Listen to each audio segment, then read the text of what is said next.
Hi, welcome back to reality. This video is kind of all over the place, but I think it ends up being sort of what I want it to. This is like a muted red, silver brown, chiseled, highlighted, glowy, I just got done fighting a battle look. Because today we're talking about Joan of Arc, as you saw in the title. And I hope it's fun. It's kind of all over the place, but that's real life. And I hope you enjoy it. Are we ready? Okay, we have this here. This goes over here. Did you know clearing your throat before you speak is actually bad for you? I knew. Okay, we are going to start with our base. I'm very excited because I'm using a foundation I have not used in a while. Is this good? Is this all right? Are you guys good? Are we good? Is everyone okay? Okay. Who's Joan of Arc? She is French, first of all, which makes her the bomb.com. Second of all, she was a peasant girl from eastern France. This is the Tarte Matte Shape Tape foundation, and it's got a giant doe foot just like the concealer, and you just kind of like put it everywhere, and then you blend it out. Joan of Arc, she was a peasant girl born in France, and she was born during the 100 Years' War. Now, her little towny town was in the midst of this craziness. At the time of the 100 Years' War, it would basically become a civil war between the north of France and the south of France, and England had decided to take the side of the north of France. Now, that was a huge bummer because then the north side, the Burgundians,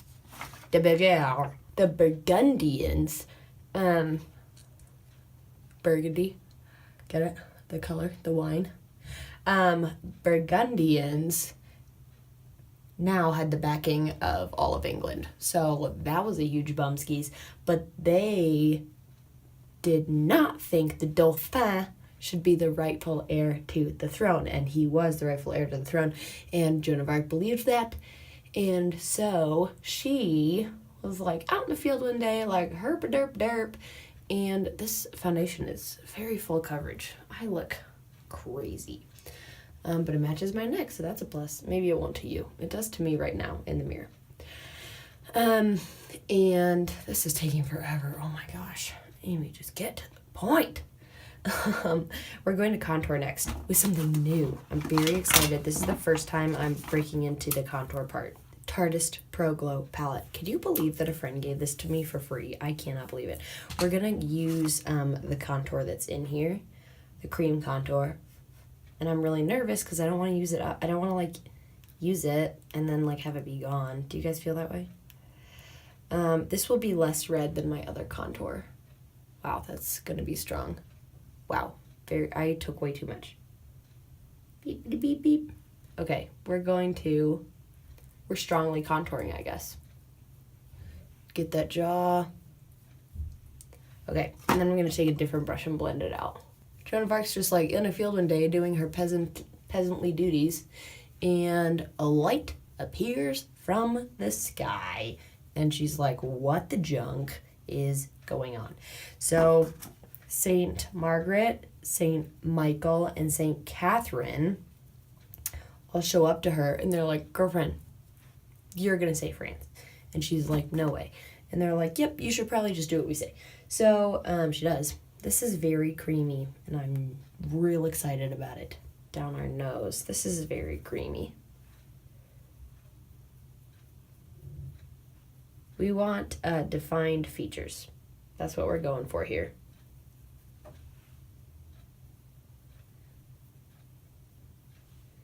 I'm not changing my face shape, but I definitely want it defined.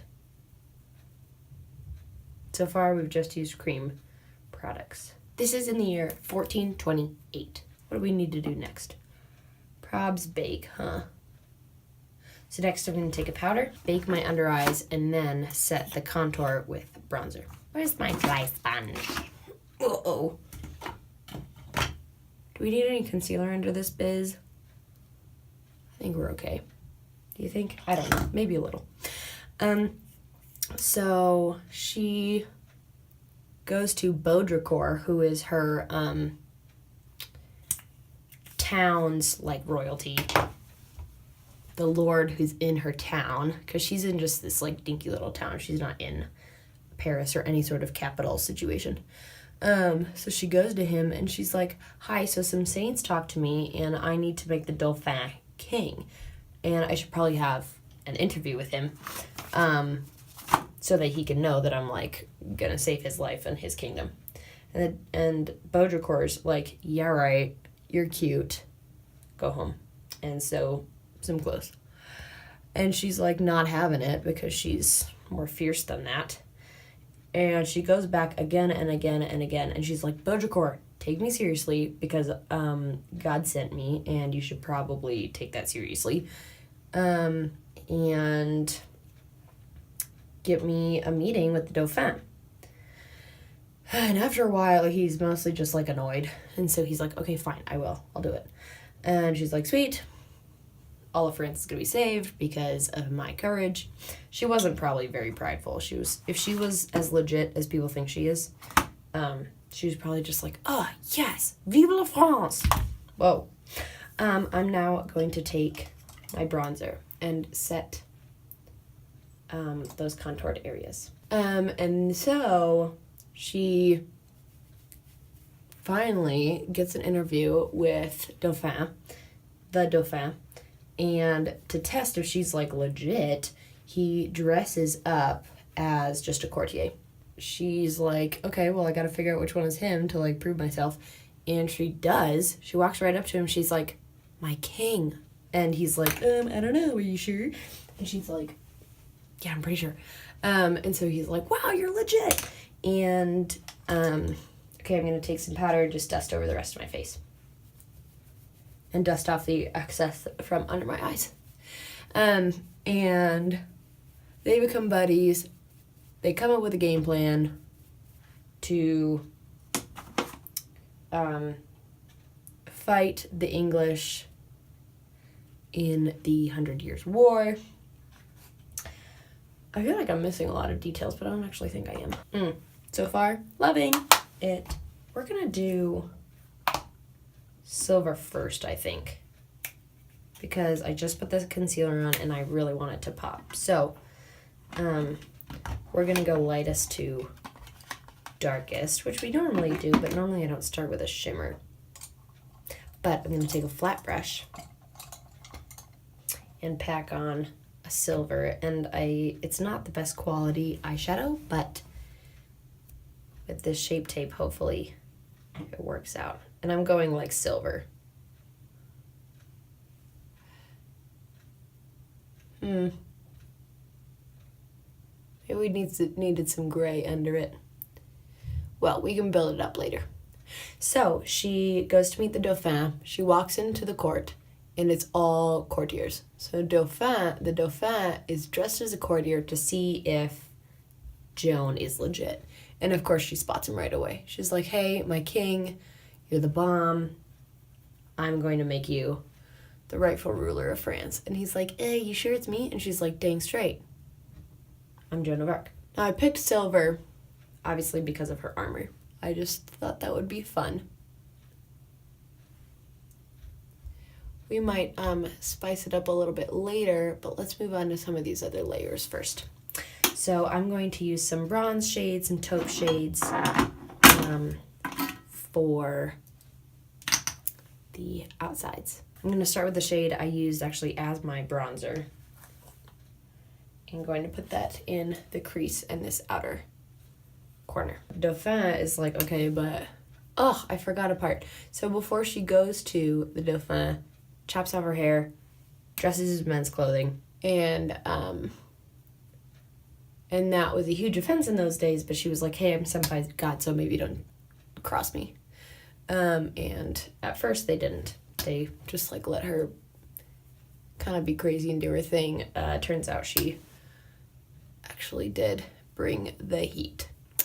So she shows up, identifies the Dauphin, they strike an allegiance, and he's like, sweet, you're gonna help me become king. like, this is what I've been waiting for, this is what I'm wanting, is for someone to, like, have the guts enough to say that they'll fight for me and make me king. Now, keep in mind, at this time, she's 17.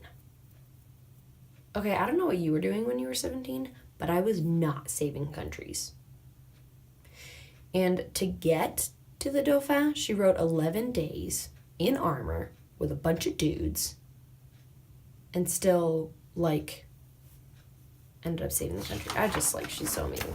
Okay, so the Dauphin is a fan of hers, but his buddies are not quite sure if she's legit yet. I'm going to go in with just a darker brown to just deepen this outer situation.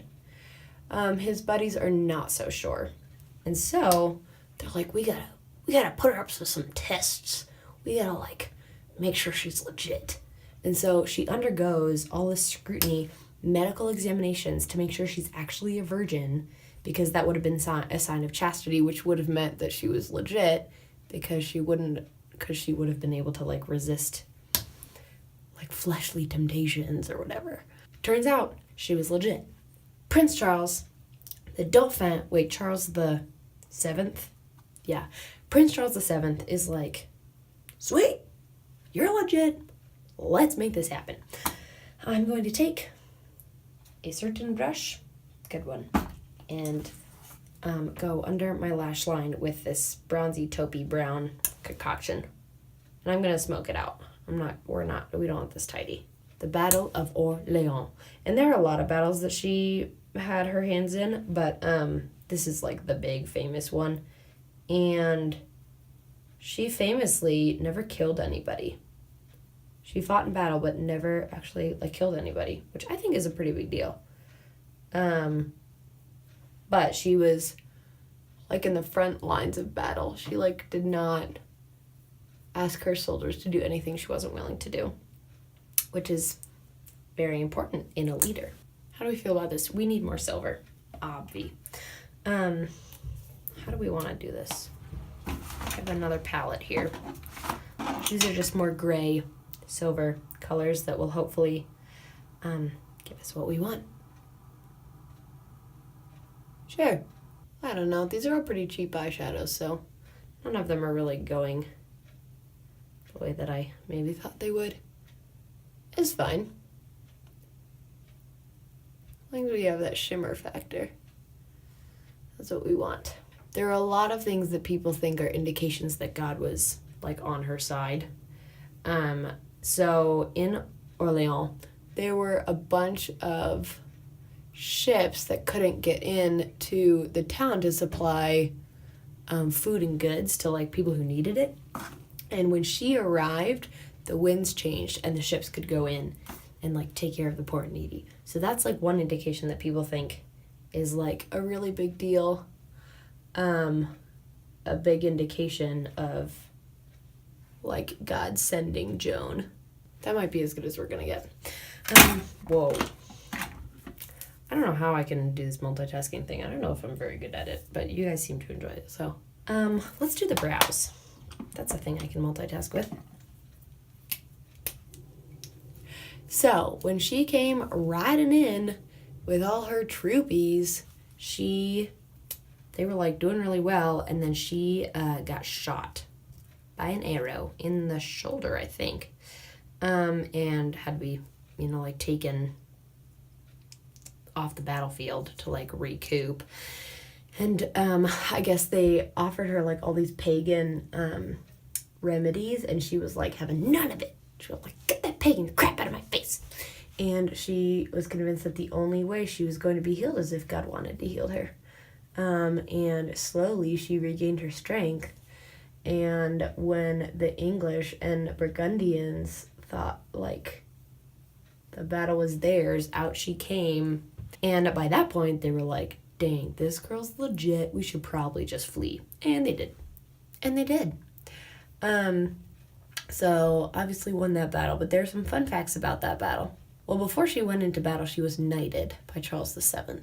So she actually had, like, a political, military, like, office, which was pretty cool. She wasn't just like telling people what to do. But she actually had like the backing of the king to like make decisions. I didn't reshape my brows, I just wanted them to be strong. I'm going to take a liner brush and take some of that brown and do just a tight dashing of shadow on my upper lash line. As like a commanding officer, she was really legit in who she said she was. So she required mass of all of her soldiers. She banned any blasphemy and heresy. She was like, out of my sight. You're not going to talk about the Lord that way. And any illicit women that were like in the camp, she was like, get out of here. You're not allowed. So she kept up the morality of these troops, which I think was really important. Because she thought, she was, in her brain, she was doing God's work, so she was like not about to be like flandering all over the place. I'm putting more brown shadow underneath.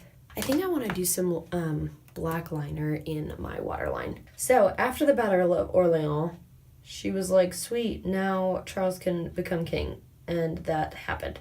So she was wondering, she had, helped this war end that had been going on for 90 years. And she was just not sure if there was a place for her anymore. Now that Charles was king. Okay, let's do our highlighter quick before this poops out on us. I kind of want to look like I've been in battle. That I'm like kind of glistening. So I kind of want to go flesh toned. I'm going to go in with Stunner. Maybe I need a bigger brush. Maybe a fluffier brush. Give me that highlight that I'm looking for. I look like a glazed donut. Whoa, that did it. Yep.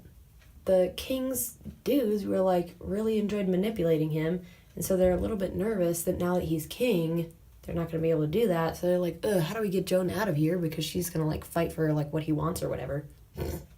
And wow, look at that highlight right there. That was unintentional, but it's there, so I guess it's happening. Gotta look a little bit like an angel, because they kind of thought she might have been. What do you do? People think you're angels, gotta get the highlight on. We gotta brush through these brows again, because I got all sorts of highlighter in them. That's a problem. Problems Joan of Arc probably didn't have. For a lip color, I'm going to be combining a brown and red. Maybe some blush. Let's get some blush up in this biz. So she wasn't really able to like fight battles anymore because there weren't any giant battles for her to fight. And so that kind of put her by the wayside. There wasn't really a place for her. And so I think she got captured. This is when Joe started getting fussy, so I wasn't paying as much attention to the documentary. But she got put on trial. This says, King Charles ordered Joan of Arc, here's what happened, to confront the Burgundians. Hang on, you guys are lopsided. Because he wanted to reconcile. He didn't want any more war, and she was like, but that's like my thing. So he said, confront them, and she was like, okay, I'm just gonna like sneak in and talk to them, and I'm gonna conquer, and it's fine. Because she went in without his permission. But her cloak was so like massive and luscious that they ripped her from her horse by her cloak. Some people call it the Pride for the Fall. Maybe she was cold. I don't know. Either way, she was captured. And the English got a hold of her, and I should be making the lipstick. I'm going to combine these two colors. Making a nude red situation. Held her captive for like ever and ever. This is more just turning out to be like a pinky red. Maybe it'll work. A little bit muted.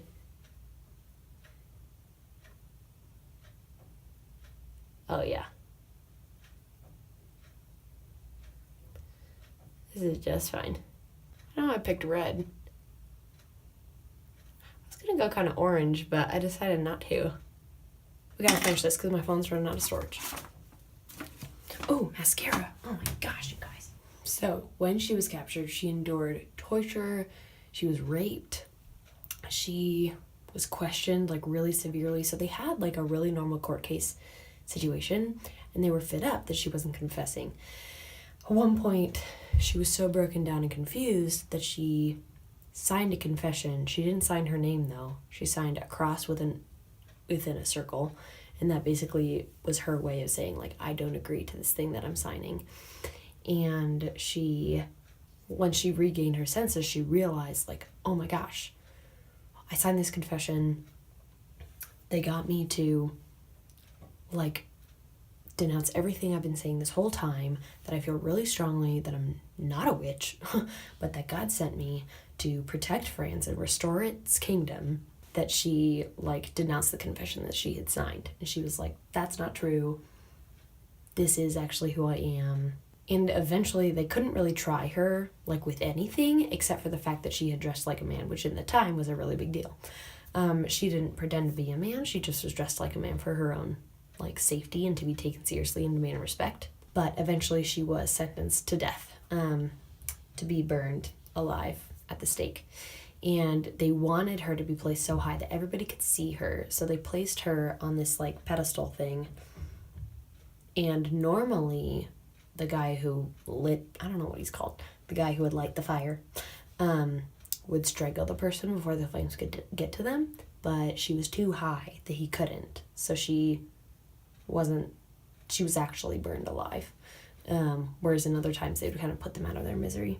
If the frame keeps changing, it's because my phone keeps saying, like, there's not my storage, and I have to keep deleting pictures and, like, re-recording. Anyway, the king readdresses the Joan of Arc situation, and he's like, just kidding, she was a martyr, she was legit, I'm legit. And so even though it's a little bit sneaky, I'm glad that we know, like, her full story. There was, like, a lot of back and forth and different legends and stuff like that. I wanted to share some fun facts. Some of them are fun and some of them are just like, oh, okay. A couple facts that I thought were very interesting. One, after she died, her brothers, like, exploited her like nobody's business. So they found a girl that kind of looked like her, and they were like, guess what? She escaped execution! And then they threw, like, lots of parties and banquets and fundraisers, and they made a lot of money from this fake. It's like the original Anastasia. Also, Joan of Arc was probably the first woman ever to have a bob haircut. So, flappers, you can thank Miss Joan of Arc, which that wasn't actually even her real name. It was Jeanne d'Arc, Jeanne d'Arc, Jérôme, or Jeanne Van Didon, or something. Whatever. Modern psychologists and psychiatrists diagnose Joan with all sorts of disorders, from epilepsy to schizophrenia, and I mean, like, she was, like, hearing voices and stuff, and, like, it's hard for us to know, especially myself as a Christian. It's hard to know, like, what's true and what I just want to believe and stuff like that. But I hope you guys enjoyed this look. I hope you learned some things about Joan of Arc. From the time she first, like, heard these voices and got this vision from God to the time that she was, I guess for you it'd be, from the first thing to the last thing was 2 years. She, like, made an impact on the world in 2 years. It's pretty amazing. It definitely, it's, like, inspiring that, like, I should be doing more with my life. Except I birthed a human, so I hope you found this fun. If anything, it's just a fun way to kind of, like, mesh silver and brown together. Kind of a fun way to wear shimmer without being, like, tacky. And yeah, fun chiseled complexion. This is definitely, like, a glam look. I'm enjoying. Should we put some highlighter on my lips? I feel like I need a little bit of shimmer on my lippies. Maybe. I don't want to go too glam because she was, like, not afraid to be, like, rough and tough. So that's legit. Joan of Arc, she's legit. She should be remembered for all of history for her bravery and the fact she was like, stick it to the man. Don't care that I'm a woman. I'm going to do my job. So I appreciate that. And I hope this was fun. Thanks for joining me for another episode of Haute History. Let me know either in the comments or on Instagram what else you guys want to see. I have some ideas, but it's so fun to hear what you guys want to see. So, keep it real.